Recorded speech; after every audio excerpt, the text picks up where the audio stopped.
axis and this as z axis. Okay, if propagation takes place in the horizontal direction along the z direction, okay, that is also perpendicular to the x axis only.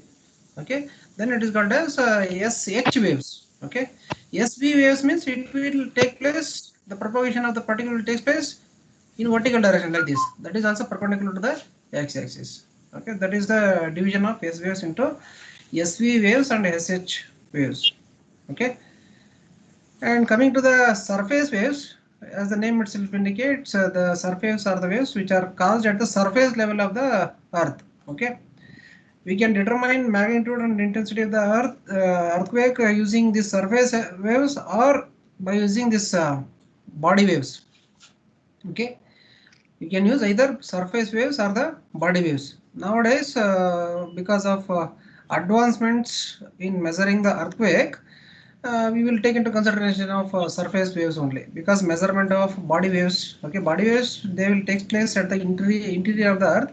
It is little difficult to measure the body waves. So nowadays what will be happening, what is happening is just with the help of these surface waves, the magnitude and intensity of the earthquake is measured. Okay, surface waves, as I said, it will happen at the surface level of the earth. Okay, again the surface wave is classified as L wave and the Rayleigh wave. This L wave and Rayleigh wave almost similar to this SV waves and the SH waves. Okay, but these SV and SH waves will take place at the interior of the earth. Okay, because they will come under the body waves, but this L waves and the Rayleigh waves, they will takes place at the surface of the earth. Okay, at the surface level. Here you can see this portion is not distracted.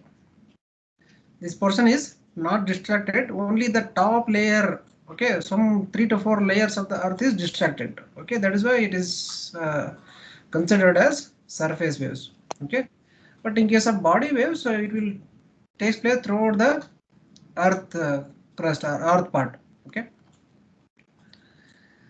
so L waves, they are similar to this SH waves. Okay, similar to the SH waves, the direction of propagation will be along the z axis, that is perpendicular to the x axis, but at only surface level. Okay, it will take place at only surface level. Okay, when it comes to the Rayleigh waves, it is similar to this SV waves. It is similar to this one. You can see the figure. It is almost similar to this figure only, but at surface level it will take place. There will be very small distraction at the bottom of the earth portion, whatever it is considered, and its propagation will be again perpendicular to the direction of propagation. Okay, the propagation of the particle will be along the direction of the propagation, but in elliptical way. Okay, here it is considered as elliptical deformation of the particle during its movement. Okay, that is the meaning of Rayleigh waves. Okay. Next topic of this model is the measurement of an earthquake. Just write the headline as measurement of an earthquake.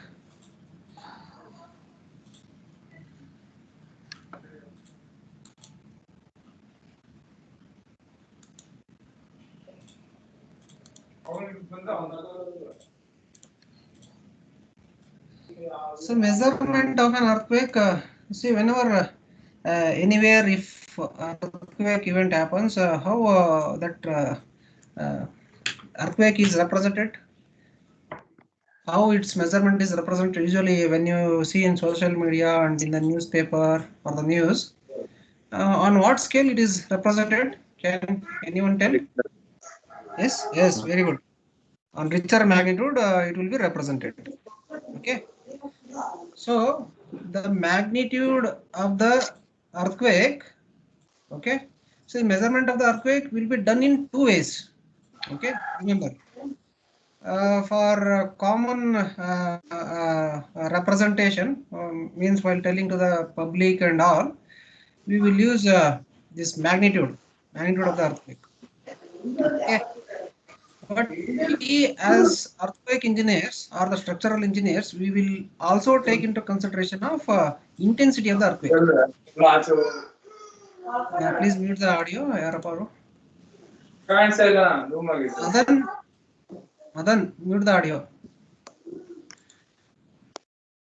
Okay. So richer magnitude, in terms of richer magnitude, this earthquake will be represented for normal communication through the news or the people. Okay, but this earthquake not only measured with the magnitude, it will be measured with intensity also. Okay, and there is some difference between magnitude and the intensity of the earthquake. Okay. The earthquake will be measured in two ways. One is by its magnitude, another by its intensity. Okay. Magnitude and the intensity. Magnitude and second one is intensity. Okay. Let us see first, let us understand what is the difference between magnitude and the intensity. Okay. It is measured by both the ways. This magnitude of the earthquake, okay, magnitude of the earthquake mainly depends upon the amount of energy released at the epicenter. Okay, magnitude of the earthquake measured depending upon or based on the total amount of energy released at the epicenter and total peak ground acceleration. Okay, depending upon the peak ground acceleration means highest amplitude of the acceleration which is noted at the seismometer or the accelerometer. This magnitude will be identified. Magnitude of the earthquake will be identified. Okay, so the magnitude of the earthquake measured based on the intensity, based on the amount of strain energy released at the epicenter. Okay, and also depending upon the amplitude of the acceleration or the velocity which has took place during an earthquake event. This magnitude is decided. Magnitude of the earthquake is decided. When it comes to the intensity of the earthquake, okay, intensity of the earthquake measured based on the amount of distraction. Okay, amount of distraction or amount of loss. Okay, and severity of risk. This intensity is measured. Okay, this intensity mainly depends on the type of area, population density. Okay, the amount of infrastructure which is there at particular site. Okay, so depending upon all those things, this intensity of the earthquake will be measured.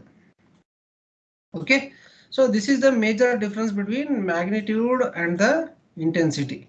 Okay, magnitude is measured based on the amount of strain energy released based on the peak ground acceleration noted in the seismometer or the accelerometer and the type of wave. Okay, this magnitude will be decided, and intensity of the earthquake will be decided based on the amount of distraction, amount of loss. Okay, which is caused to a particular place where the earthquake has happened.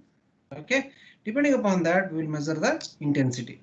Okay, now we will discuss in detail about the magnitude of the earthquake.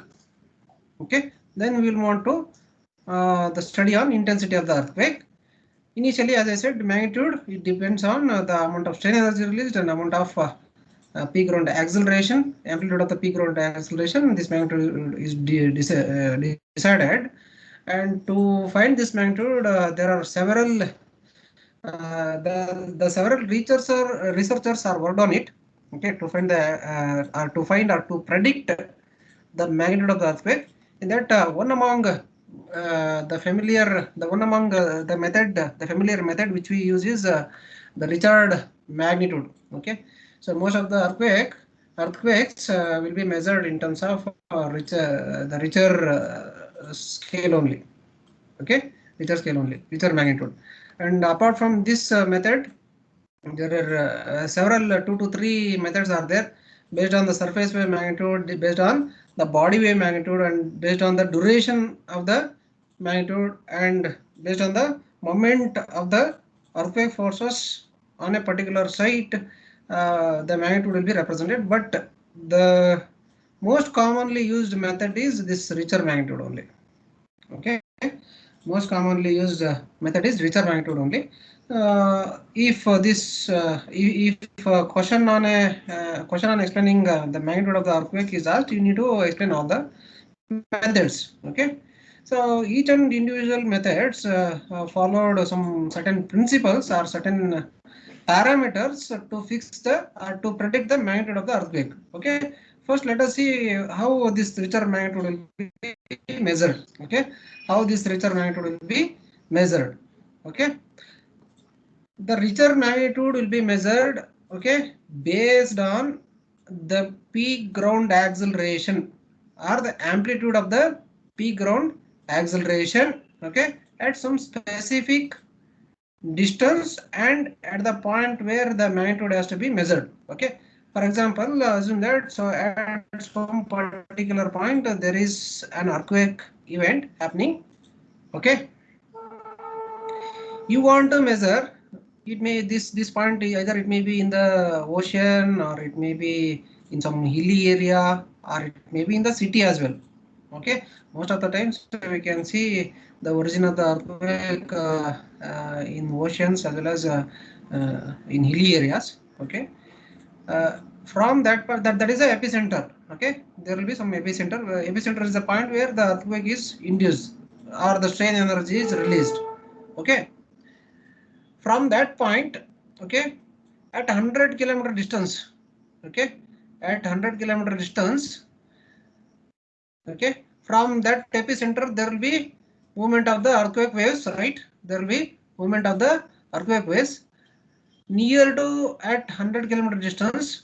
It is not possible to determine the amplitude at exactly 100 kilometer distance because the seismometers or the accelerometers which will measure the amplitude, they will be located at different distances or different locations. Okay, the seismometer which is near to 100 kilometer distance from the epicenter, that value will be considered here. Okay, that will be value will be considered.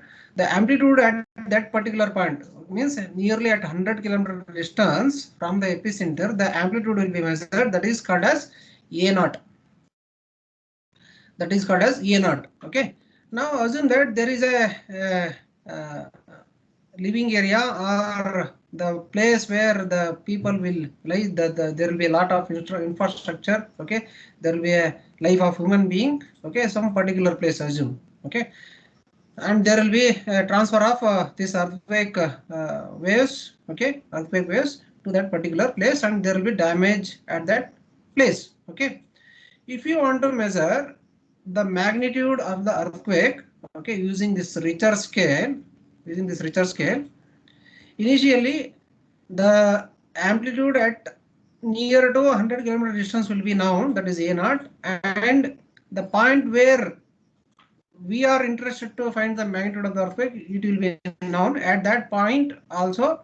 Depending upon the location of the nearest seismometers, there we will note the amplitude, that is called as A. That is called as A. Okay. Now, to measure the earthquake magnitude using this richer scale, we will use this formula. Okay, we will use this formula. That is magnitude of the earthquake is equal to log A minus log A naught. Okay, log A naught, where A naught is the amplitude of the acceleration of the earthquake wave at near to 100 kilometer distance, and A is the point where the acceleration or peak ground acceleration or peak amplitude of the acceleration at the point where we are interested to find the magnitude. Okay, using this formula we will find the magnitude of the earthquake. Okay, larger the amount of strain energy released, okay, larger the amount of strain energy released, then larger will be the richer scale, larger will be the richer magnitude. Okay, what Richer has done is he has collected the data of n number of earthquakes. Okay, he has collected data of n number of earthquakes and he performed the statistical analysis of all the results and finally he has arrived at this formula. Okay, finally he has arrived at this formula, and there is a graph also which represent the variation of magnitude of the earthquake with respect to the distance, with respect to the distance as well as with respect to the intensity of the earthquake, or depending upon the strain energy released at the epicenter. Okay, here you can see the variation of magnitude with respect to the variation of the distance. You can see as the distance, okay, where the earthquake is measured increases, the magnitude will goes on decreases. Magnitude of the earthquake will goes on decreases, because what is the nature of the earthquake wave? Initially, okay, initially there will be some generation of the earthquake, and there will be sudden rise of the amplitude of the earthquake like this, and there will be gradual attenuating nature of the earthquake like this. It will go. Okay, so with respect to the distance, okay, initially when the earthquake waves are generated at some particular point, initially at initial stage there will be some constant propagation of the earthquake, or some constant release of the earthquake. Suddenly it will increase. Okay, suddenly it will increase the propagation or the amplitude of the vibration of the earthquake will be suddenly it will increase, and it will continue for long duration. It will continue for long duration with gradually attaining gradually decreasing property. Okay, therefore, as the distance goes on increases, okay, as the distance goes on increases, the magnitude of the earthquake goes on decreases. Okay, and one more thing you can observe, as the intensity of the earthquake, as the amount of strain energy released is high, okay, then magnitude will go high only. Okay, see, when the amount of strain energy released high, then definitely there will be vibration of the earth with larger amplitude only, with large amount of amplitude of the motion only. Okay, that's why in that way, when the amplitude increases, the magnitude of the earthquake will also increases. Okay, so while explaining this richer magnitude scale, you need to write this diagram and you need to give the explanation.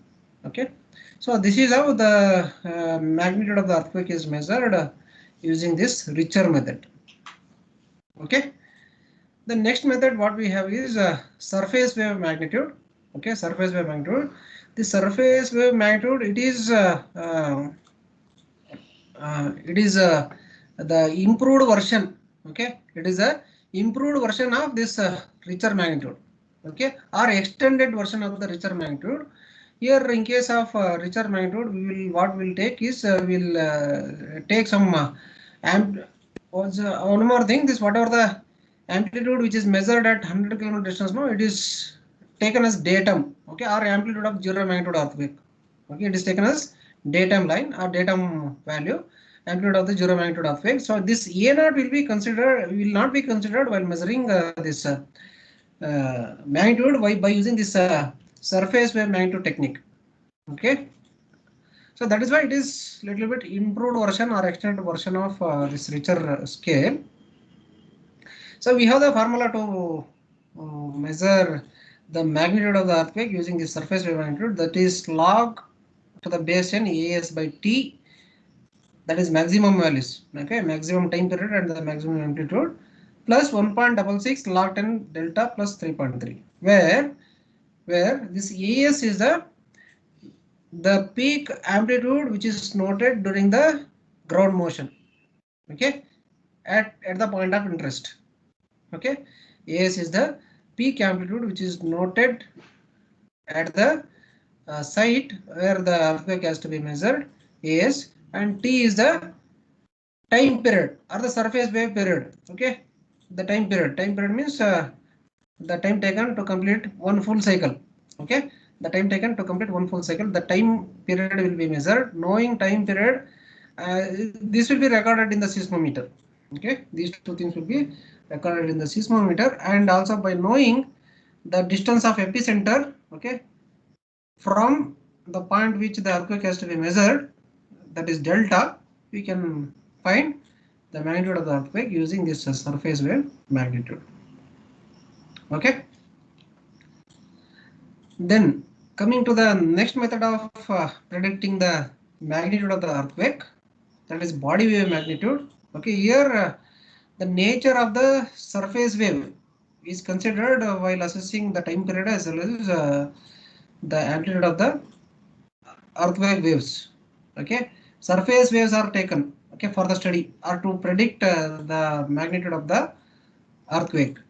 Okay, but when it comes to the body wave magnitude, here body waves, with respect to the study on body waves, the data is collected and the magnitude is measured. Okay, and using this body wave magnitude scale, the magnitude of the earthquake is measured as log base to the 10 into A by T max plus sigma into delta comma H, where this sigma into delta H is the correction factor. Okay, this correction factor mainly depends upon the location of the earthquake and salient features or geometrical properties of the geological features of the area wherein the earthquake has to be measured. Depending upon all those factors, this correction factor will be chosen, okay, from a table.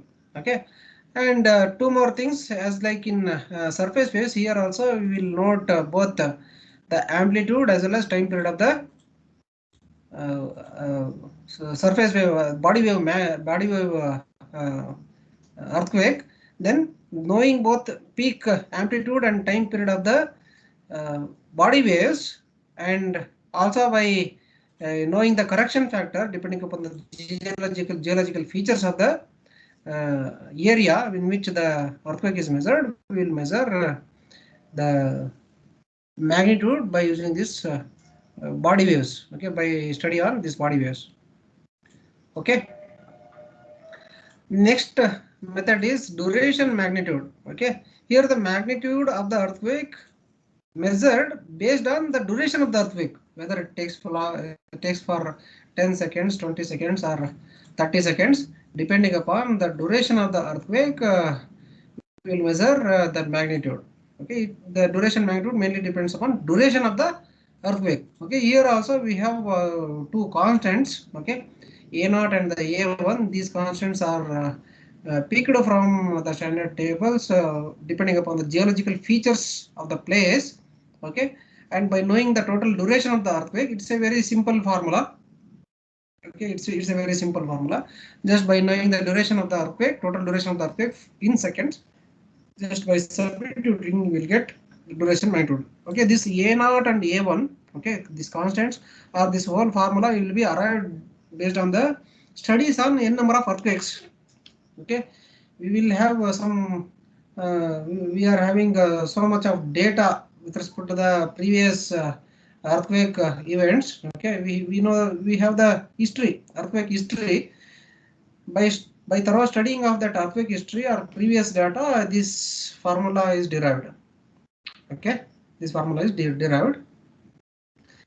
And the last method, okay, the last method in which the magnitude of the earthquake is measured is the magnitude as a moment magnitude. As the name itself indicates, the amount of moment. Okay, the amount of moment which is caused to a particular place of interest where the earthquake has to be measured, we will predict the magnitude of the earthquake. Okay, you just go through the formula. Moment magnitude is measured by m0 is equal to mu into a into d. Okay, where mu is the shear strength of the rock. Okay, shear strength of the rock we can determine by the laboratory experiments. Okay, shear strength of the rock can be determined by the laboratory experiments, and A is the physical dimension of the rupture. Okay, if there is a fault, okay, if there is a fault at some particular point, usually at that fault points only the earthquake will take place. The amount of area of that rupture or the amount of area which is amount of gap, okay, that area is measured, okay, by using some instruments or by using some geometric methods. That area will be measured, the area of rupture will be measured. That area, the shear strength multiplied by, okay, shear strength multiplied by that area will give its force carrying capacity. Force multiplied by distance will give what? It will give finally moment. Okay, so depending upon the moment in which the earthquake will cause to a particular place, we will measure this magnitude of the earthquake. Okay, So by just referring to the formula, you can understand what is the principle behind this formula. Mu is the shear strength, A is the area of the rupture, shear strength will multiplied by area will give the force multiplied by this perpendicular distance or distance will give the moment. Okay, so in this way the moment magnitude will be measured. Moment magnitude will be measured. Okay, so this is about the magnitude of the earthquake or measurement of the earthquake using magnitude. Okay, I hope you got some idea on this. Okay, measurement of earthquake by magnitude. If you have any doubts, you can ask.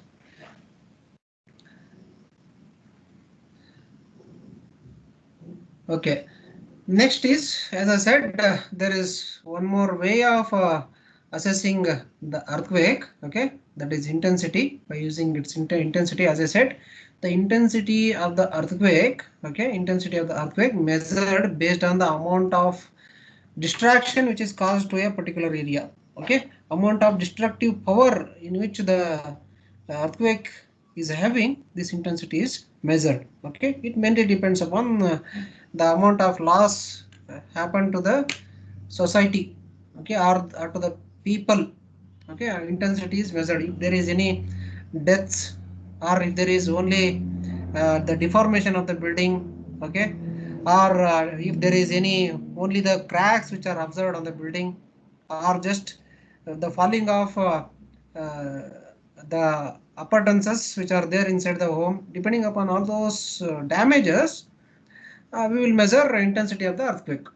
Okay, so the basic principle behind this intensity of the earthquake, amount of distraction which is caused to a particular place will represent the earthquake by its intensity.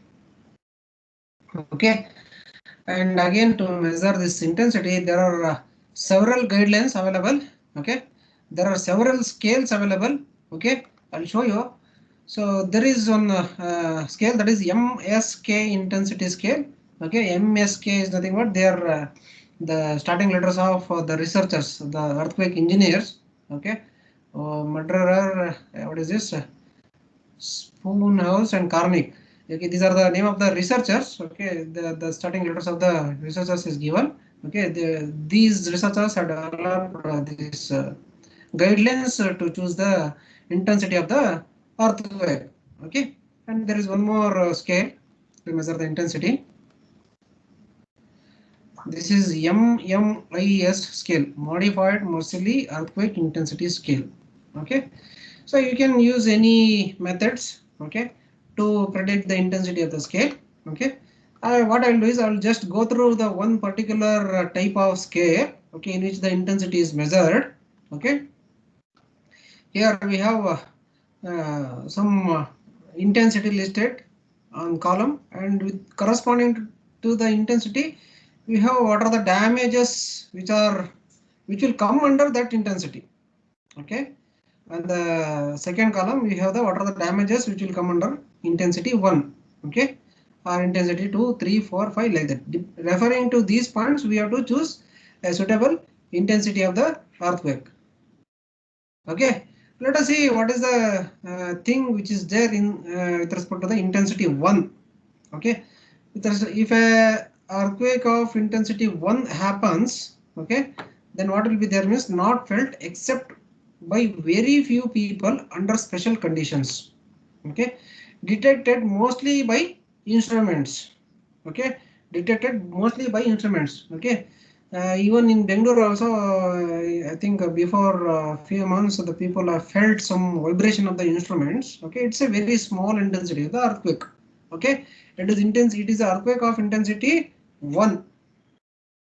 Okay, so what is the nature of earthquake intensity of 1? Not felt except by very few people.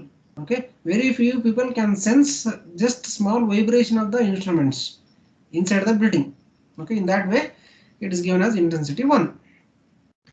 When it comes to the intensity 2, felt by a very few people, especially those on upper floors of buildings, then suspended objects may swing. Okay, here when it comes to the intensity 2, this intensity 2 earthquake will be felt by very few people, especially who are living at upper floors of the building. Okay, the people, those who are living at the ground floor, they may not sense the earthquake. Okay, the people who are living at the upper floor can sense the small vibration and some swinging of the suspended objects. Okay, in that way the intensity is considered as 2. Okay, next coming to the intensity 3. Intensity 3 felt noticeably indoors. Okay, then parked automobiles may rock slightly. There will be small vibration of the parked automobiles, bike, car, whatever it is, parked automobile is there. There will be small vibration of that automobile. So depending upon that, so here the people of all the floors may sense the vibration. Okay, in that way it is considered as earthquake intensity of 3. Okay, earthquake intensity of 3. When it comes to the earthquake intensity 4, felt by many people, indoors, by a few outdoors. Even the indoor people as well as few people of outdoor can feel or can sense the vibration. Okay, at night some are awakened, dishes, windows, and doors rattle. Okay, suddenly because of vibration, some people will get awakened, and there will be a large vibration or large movement of dishes, okay, windows and doors, okay, will takes place. So for that the intensity is considered as 4. When it comes to the intensity 5, you can just go through. Felt by nearly everyone, whether it may be indoor or outdoor, it will be earthquake intensity of 5 will be felt by everyone. Many are awakened, some dishes and windows are broken. Okay, here just the vibration takes place. Here the breaking of the dishes or windows may takes place. Unstable objects are overturned. Okay, the objects which are there in the building, okay, which are not supported properly, they may overturn. Okay, they may overturn. The next is felt by everyone. Felt by everyone. Many people are frightened and run outdoors.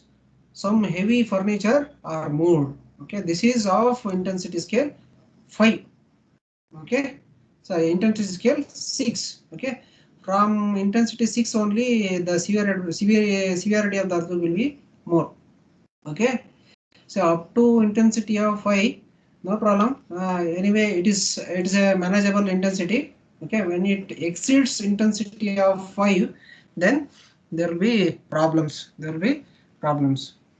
Okay, here with respect to intensity 6, it will be felt by everyone. Many people will get scared of the vibration, and they will run outdoor, and some heavy furnitures will be moved. Okay, and there will be some cracks here and there at the plaster of the uh, walls. Okay, masonry walls at the plaster. Okay, not inside. Okay, there won't be any structural damage, only at the surface. Here and there you can observe some cracks at the plaster or falling of the plaster.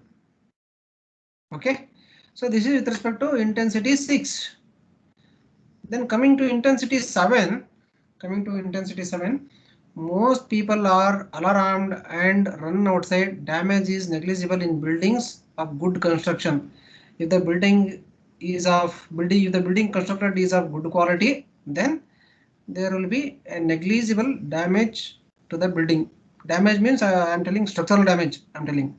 Okay, not the non-structural damage like falling of the plaster. Okay, so there will be slight damage to the buildings. Okay, it is little higher intensity scale only, intensity 7. Then coming to intensity 8, damage is slight in specially designed structures and considerable in ordinary buildings, great in poor built structures.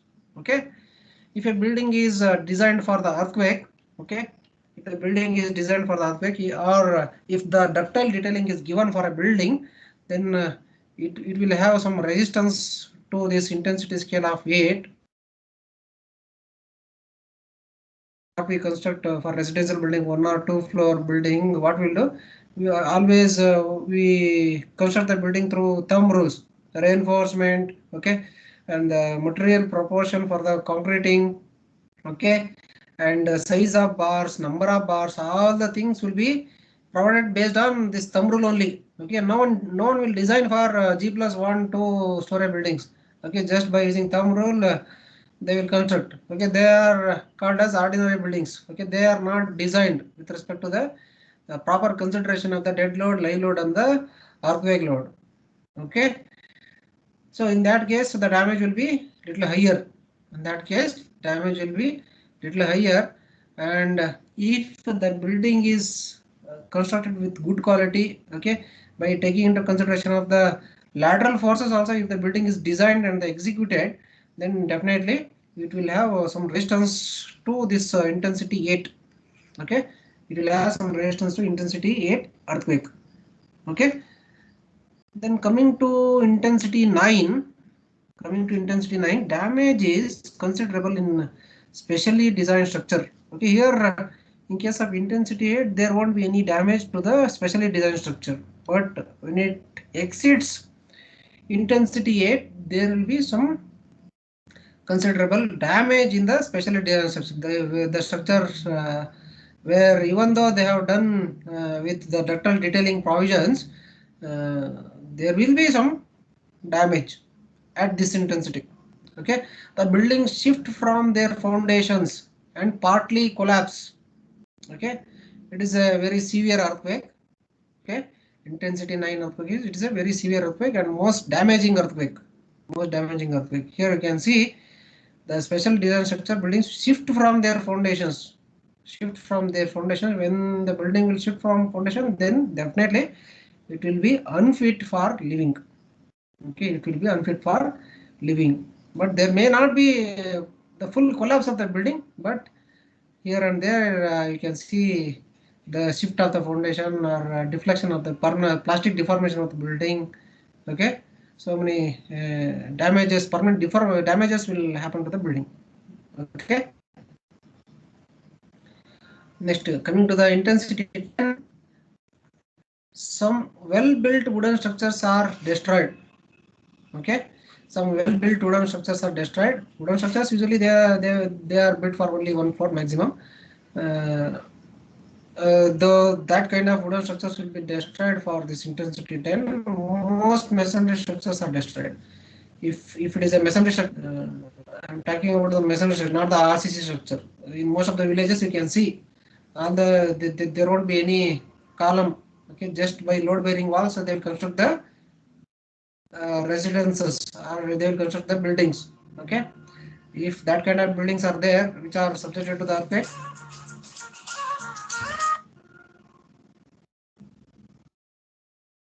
okay, if that kind of masonry structures are there which are subjected to the earthquake, then definitely there will be a lot of distraction to the buildings. Okay, the building will be destroyed, okay, by the earthquake event, and at this intensity there will be considerable landslide. Okay, considerable landslide may also occur at intensity 10. Okay, next moving on to the next intensity scale, that is intensity 11. If any masonry structures remain standing, rails are bent, broad fixtures appear in the ground. Okay, so many there will be collapse of the building. Okay, complete collapse of the building, and they will fall onto the ground. Next, coming to the last intensity 12, virtually total destruction. Waves are seen on the ground surface. Okay, we can physically see the waves. Okay, propagation, objects are thrown in the air. It is a very severe intensity of the earthquake. Okay, so this is how based on some guidelines. Okay, based on the type of distraction, amount of loss, okay, to the buildings, we will categorize the intensity scales. Okay, In the same fashion, here we have a category, the intensity 1 to intensity 12 for this MSK intensity scale. Okay, whatever the things are discussed. No? In the same way, here also they are given some guidelines. Okay, there is some slight difference between the each and every method. Okay, so all are framed based on the amount of distraction only, but here and there their guidelines are somewhat vary. Okay, between scale to scale. Okay, between MSK scale and this MSK intensity scale details. It is given in page number 33 of the code book. Let me show it.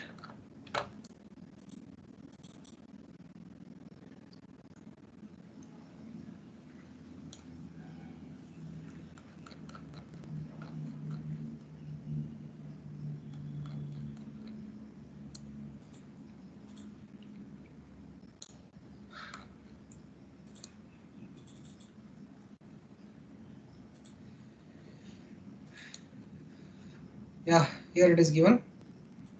MSK intensity scale, not noticeable. Okay, severely noticeable. Okay, the same thing I have written here. Frightening, damage of reading. He has given side headlines for each and every intensity. Okay, he has given side headlines. That is not noticeable, severely noticeable. Okay, in case of severely noticeable, let me zoom it slightly.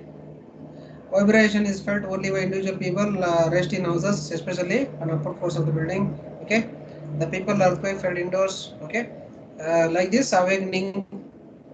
Okay, similar fashion in a similar fashion, whatever I discussed now till for different intensity. Here also some categorization given. Okay, if a question is asked to write on the intensity of the earthquake, you can just write these things. Okay, or if particularly if it is asked to write on a few other methods. Okay, like if it is asked to write for MMIS scale, that is modified Mercalli earthquake intensity scale, what you do is you just observe the difference between this just a minute, you just observe the difference between this MSK intensity scale and this MMIS scale. Okay, modified Mercalli earthquake intensity scale. Just you observe the difference. You just remember that difference. Remember that difference. Anyway, this MSK intensity scale details will be given in the code book. Okay, they are given in the code book. Code book. Just referring to this MSK intensity scale. Okay, by knowing what is the difference between MSK intensity scale and this modified Mercalli earthquake intensity scale, you can write. You can write. Okay, some different representation using this MMIS scale is given, that you notice it. Okay, just you understand it, what is the difference, then you can write it, no problem. Okay, so this is about the measurement of an earthquake. Okay, this is about the measurement of an earthquake. Have you understood? Understood, students? You got some idea on magnitude and intensity of the earthquake? Yes, sir. Okay. Yes, sir. Yes, sir. Okay. So the next topic what we have is seismic risk evaluation. Just write the headline. Okay. Just write the headline.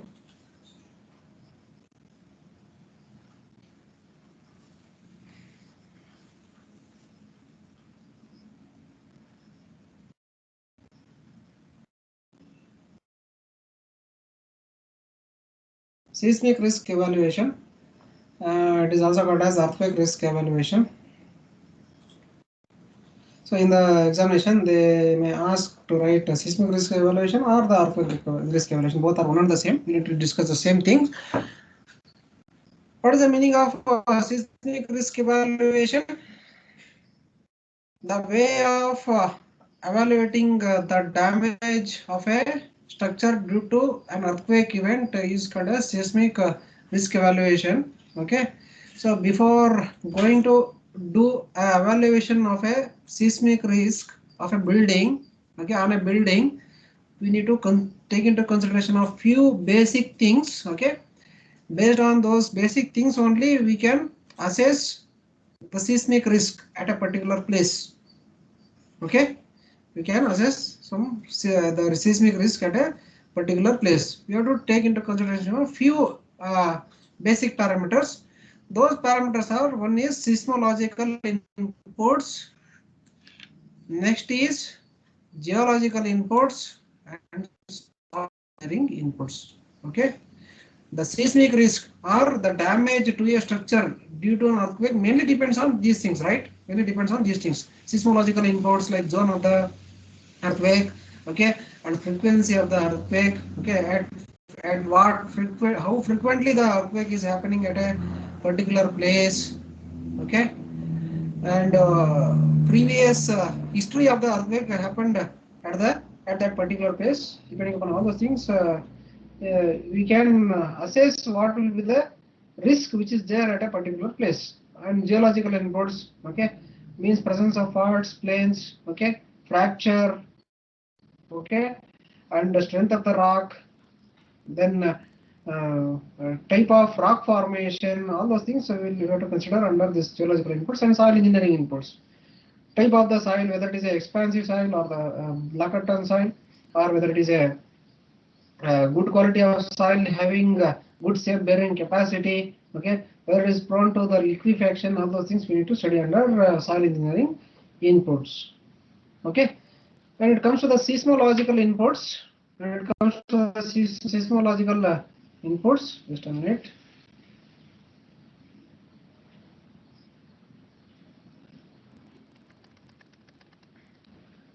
Sometimes the pen will not work properly. Okay, so when it comes to the seismological inputs, so what are the main parameters associated with this seismological inputs or an earthquake event? Seismological inputs means it is the data with respect to earthquake at that place. Okay, seismological inputs means what are the parameters we have studied till now?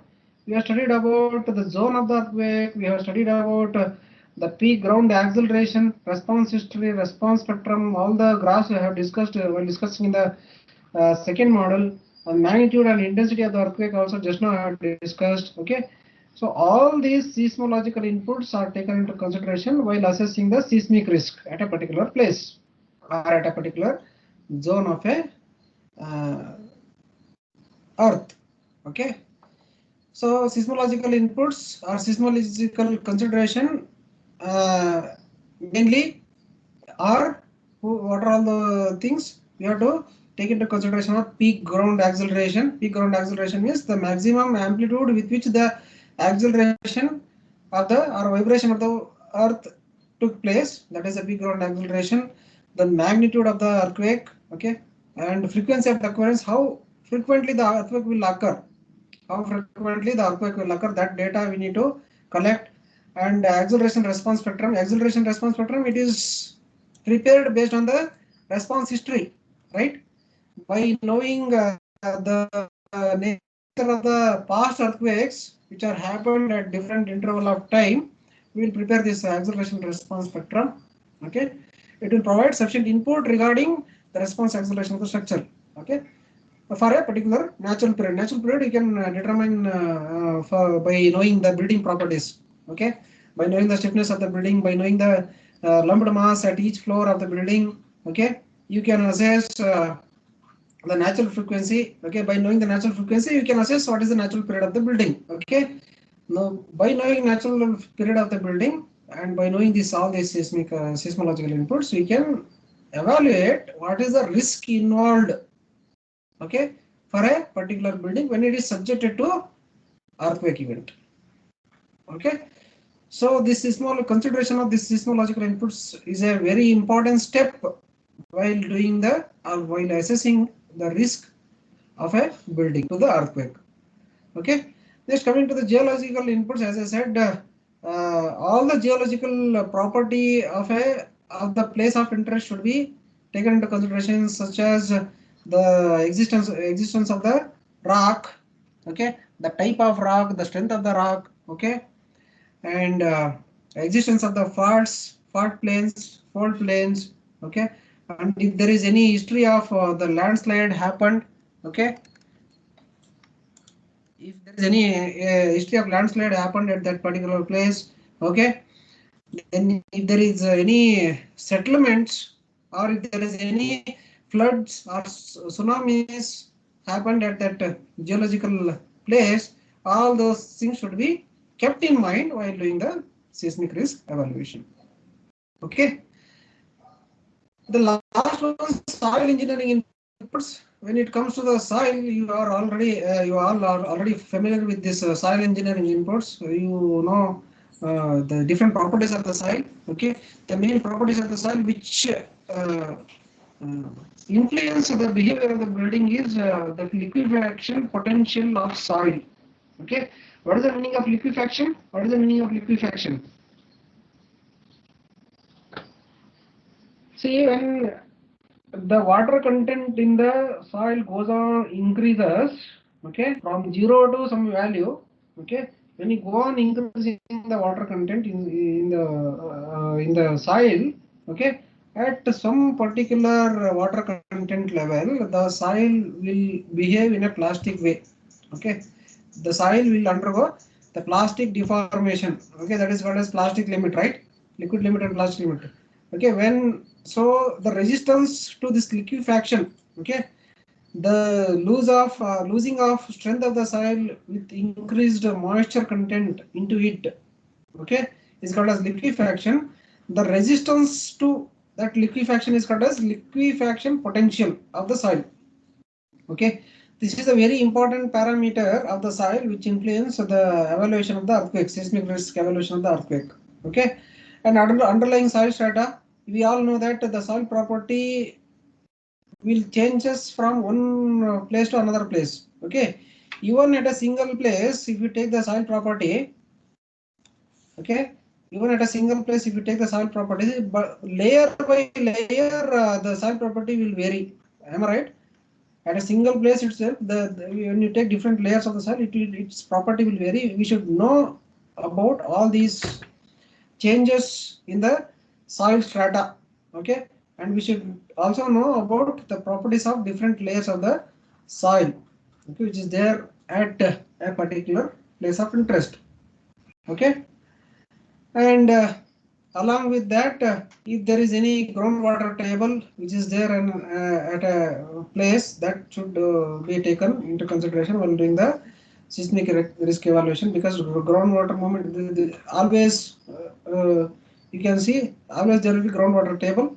Presence of that groundwater table will also influence on the behavior of the building. Okay, if the groundwater table is slightly below the earth surface, means if it is at higher level, definitely there will be a moisture movement towards the foundation of the building, which will reduce the strength of the building. Okay, which will reduce strength of the building. Okay, so the groundwater table location or groundwater movement should be of interest while assessing the seismic risk evaluation. While doing the seismic risk evaluation, if there is any settlement, okay, or subsidence between the soil, or if there are embankments, okay, man-made embankments which are there, stability of the slopes, everything should be noted while doing the seismic risk evaluation. Okay, so this is how we do the thorough study on basic parameters of the geological features of the earth, like seismological inputs, seismological study, geological study, and soil study. All those are by knowing all these parameters. Okay, by knowing the variation in all these parameters, finally we can do the seismic risk evaluation. Okay. Now, after doing the evaluation, the risk evaluation for a building, then next topic is how to take the preventive actions when a particular building or a particular area is subjected to an earthquake event. Okay, so the process of taking the precautional measures or process of safeguarding the people living in an area where the earthquake is happening is called as mitigation of an earthquake hazard. Okay, the title itself will give the clear picture. Okay, on it. Mitigation of an earthquake hazard is the process of safeguarding the people as well as the infrastructure. Okay, the possible infrastructure against the earthquake event is called as mitigation of the earthquake. Okay, if you want to do, okay, if you want to do proper mitigation of the earthquake hazard, okay, if you want to safeguard the community which is there at a particular place where the earthquake is subjected, you must have done the proper risk evaluation. Okay, you must have done the proper seismic risk evaluation. Unless you do this proper seismic evaluation, okay, seismic risk evaluation, you cannot have the proper plan for mitigating the earthquake.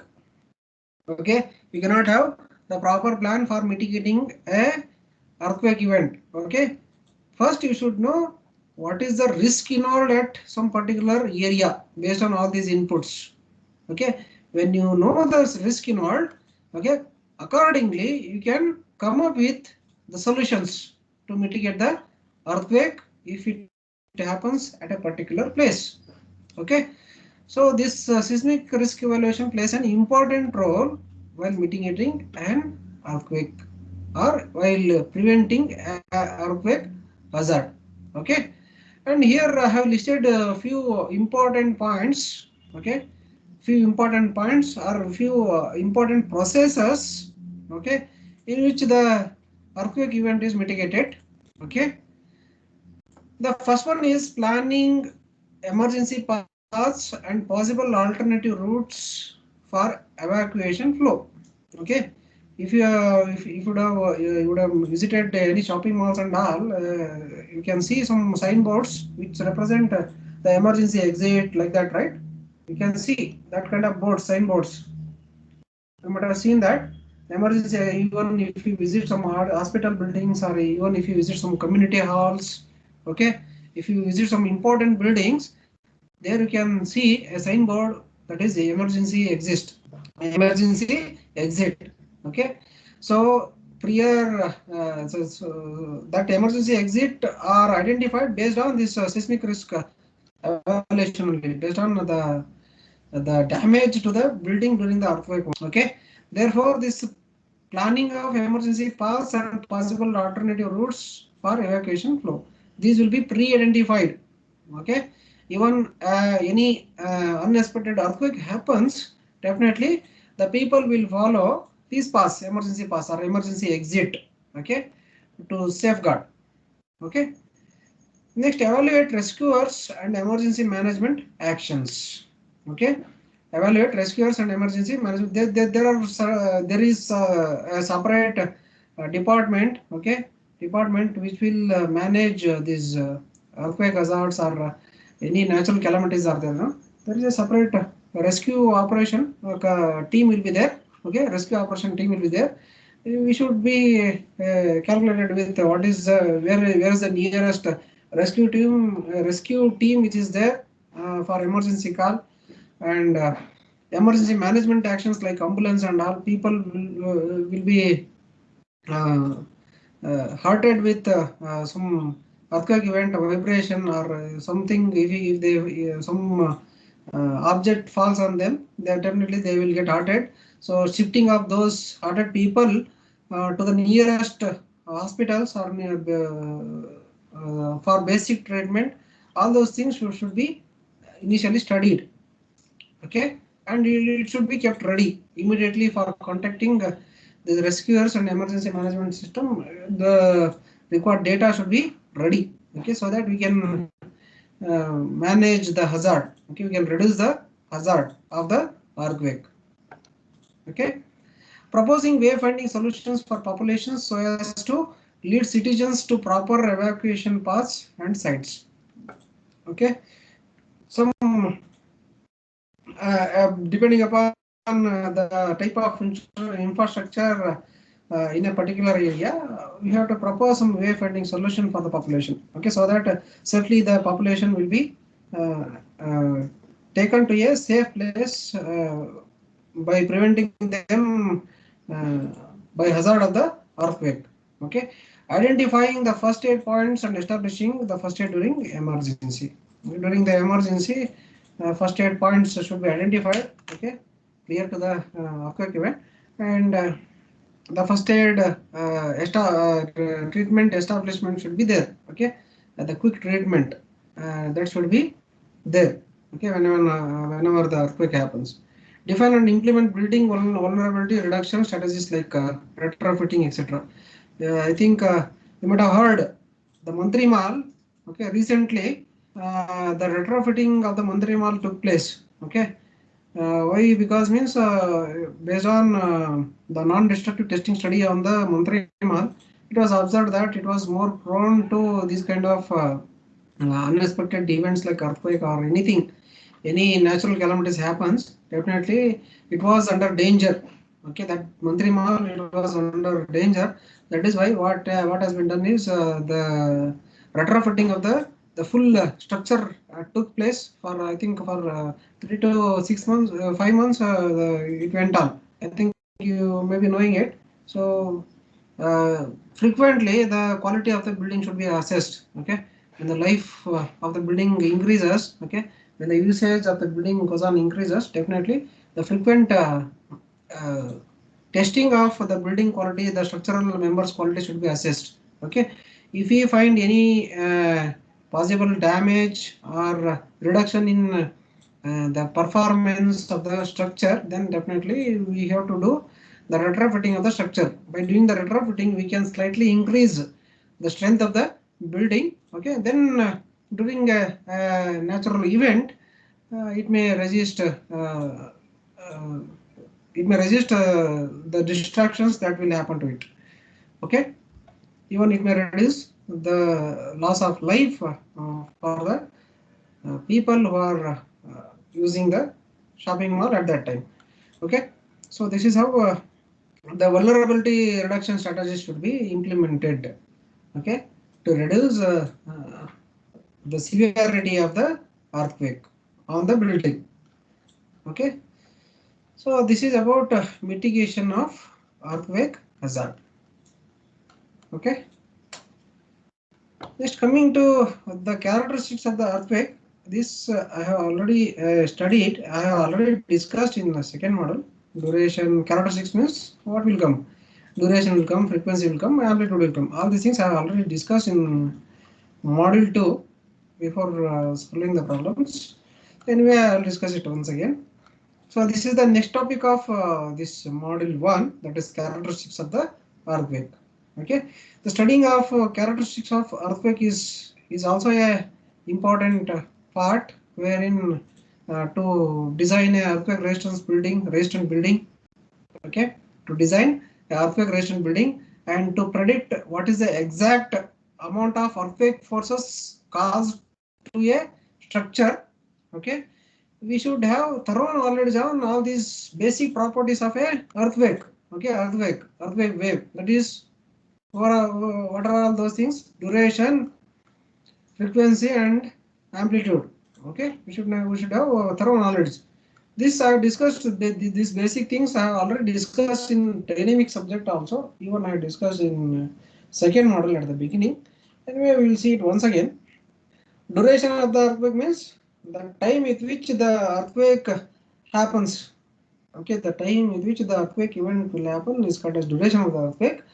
Higher the duration of the earthquake, then higher will be the damage, right? Higher the duration of the earthquake, then higher will be the damage. So when you study here, you can see a graph. You can see a graph of a full duration earthquake.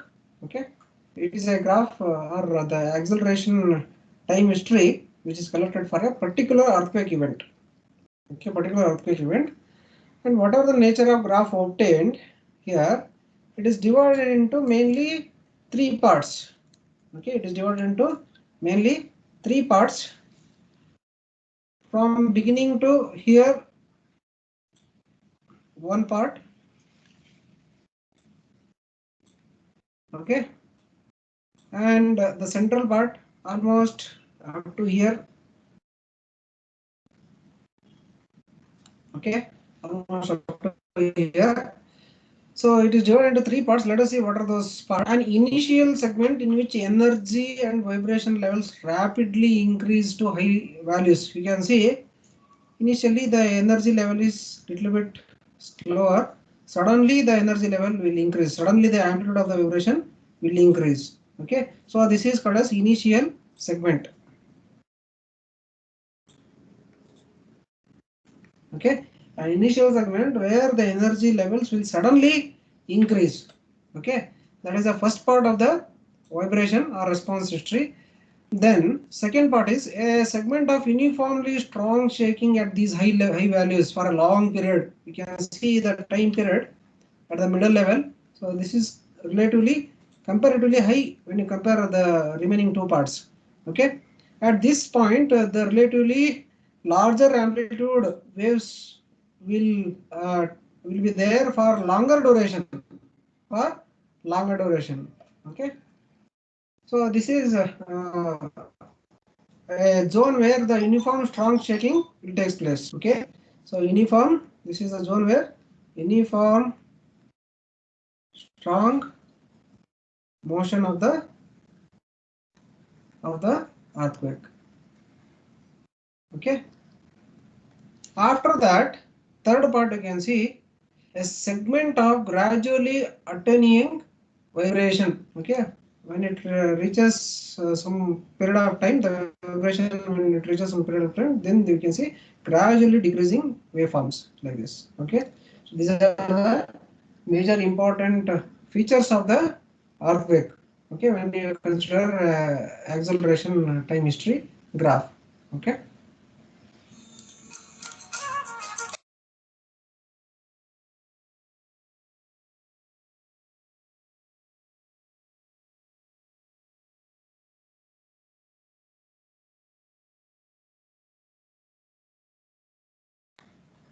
Okay. Just a minute.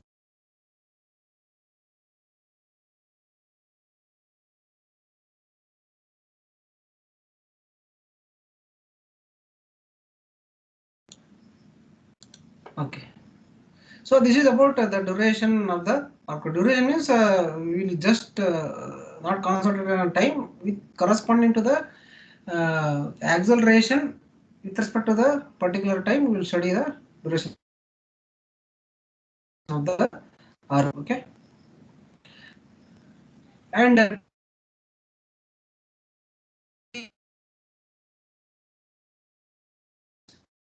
and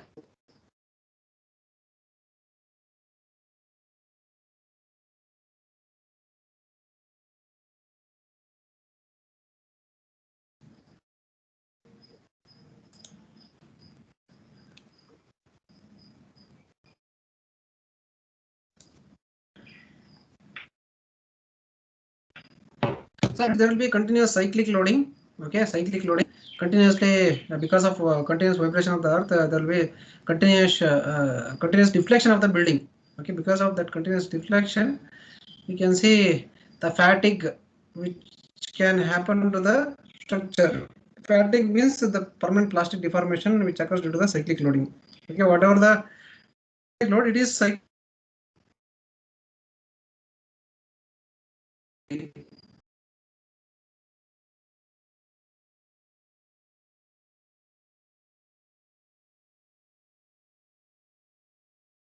It will be subjected to the continuous.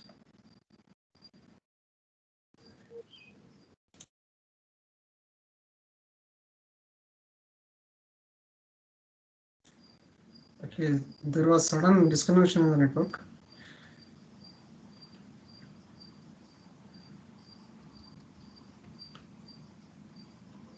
Just a minute, I will connect to other network.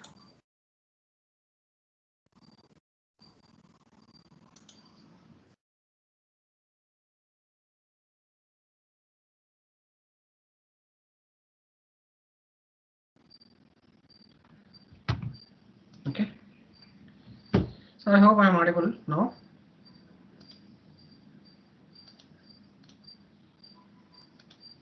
Okay, So because of this cyclic loading, there will be fatigue or the permanent plastic deformation on the structure. Okay.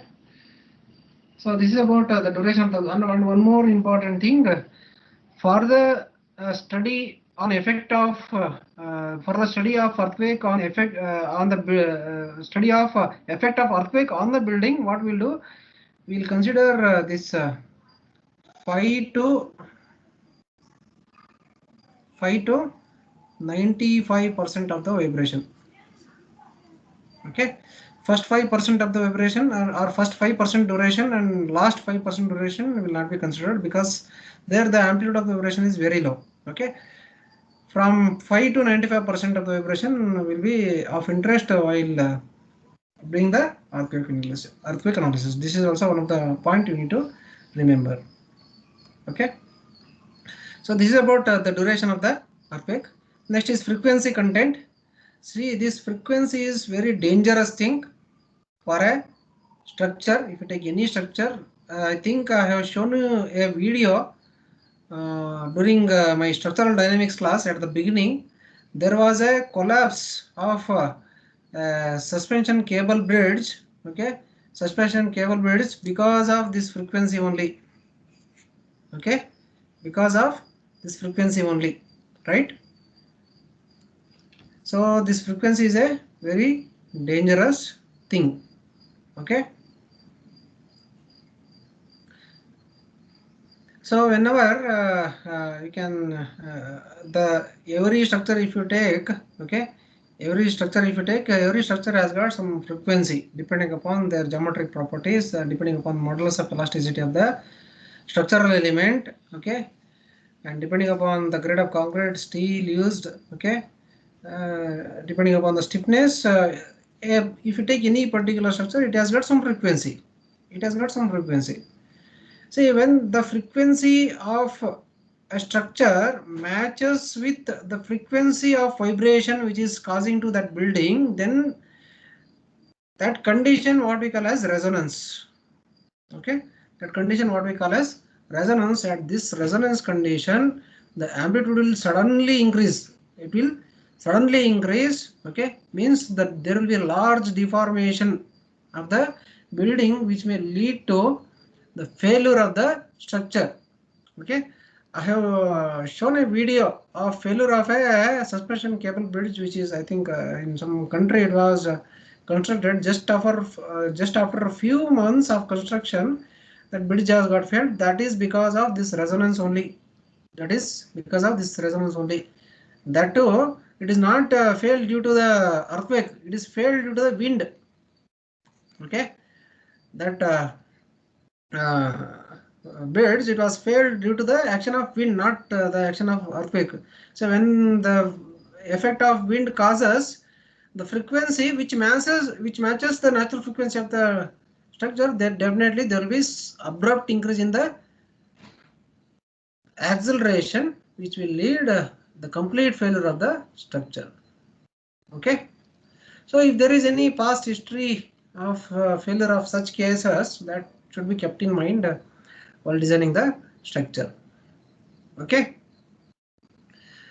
The next important parameter of the earthquake, amplitude, you all know about it already. Okay, amplitude is a very important parameter which we consider for predicting the earthquake, or for measuring the story shear or base shear, everything.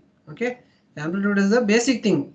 Okay, by knowing the peak ground acceleration or peak amplitude of the ground acceleration only, we'll start the analysis process. Okay, we'll formulate the response spectrum, then we'll formulate the response history graph. Okay, just after knowing this response history graph, we'll do the earthquake analysis.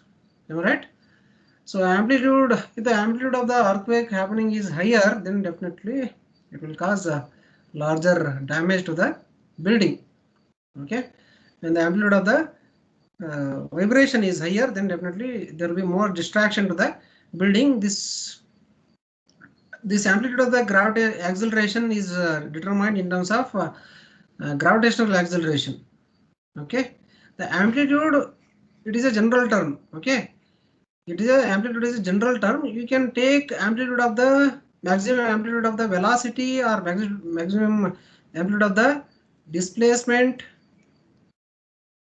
or you can take maximum amplitude of the velocity of the earthquake or the velocity of the vibration, or you can take maximum amplitude of the peak acceleration or peak ground acceleration. Okay, anything you can consider, but most of the studies we will consider the acceleration only as a parameter. Okay, both are interrelated. Okay, both are interrelated and they are directly proportional to each other. When the displacement is higher, definitely velocity will be higher and acceleration will be higher. So in most of the cases we will take the peak ground acceleration into consideration for predicting the earthquake. So this peak ground acceleration or peak amplitude of the ground acceleration is represented in terms of acceleration due to gravity. Acceleration due to gravity. Suppose assume that if the peak amplitude of the acceleration of a building is 9.81 meter per second square, it is represented in terms of g, acceleration due to gravity. So g value is, so here we got 9.81, so it will be 1g. Okay, in terms of acceleration due to gravity, we will represent the peak amplitude. Or else if it is a around 20 meter per second square peak ground acceleration, so 20 by 9.81, whatever the value we will get now, that will be represented in terms of the acceleration due to gravity. Okay, so same thing is written here, and as I said, the large amplitude earthquake induced large deformations in the structure, leading to extensive yielding formation of plastic hinges. Plastic hinges means it is non-recoverable state of the building.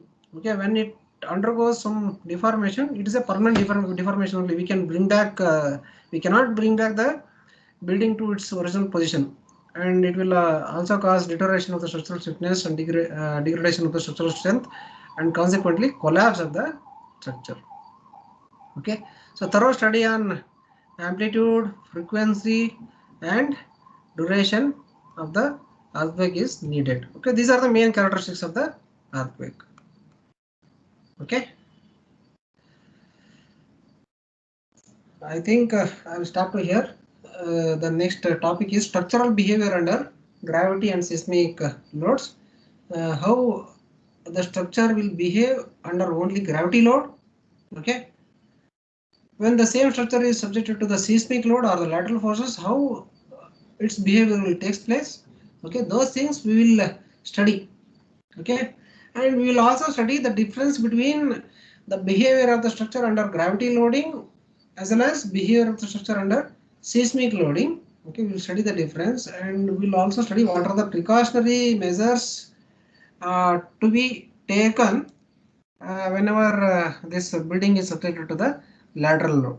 Okay, and what is the difference between the structural action of the building. Okay, or whether it may be the deformation and formation of the joints, the plastic hinges at the joints. Okay, it may be the bending moment diagram of the building subjected to the gravity load, and bending moment diagram of the building subjected to the earthquake load, and shear force diagram. Okay, and nature of behavior, nature of deflection, okay, amount of deflection, all those things we will be studying under this topic. Okay, structural behavior of under gravity and seismic loads. Okay, if you know how the structure will behave during the earthquake event, then you will be able to identify a right solution, so that the building will be safeguarded against this earthquake action. Okay, this I will continue this discussion. I will do it in the next class. Okay, so what are the topics covered right now? If you have any doubts, you can ask before taking the attendance.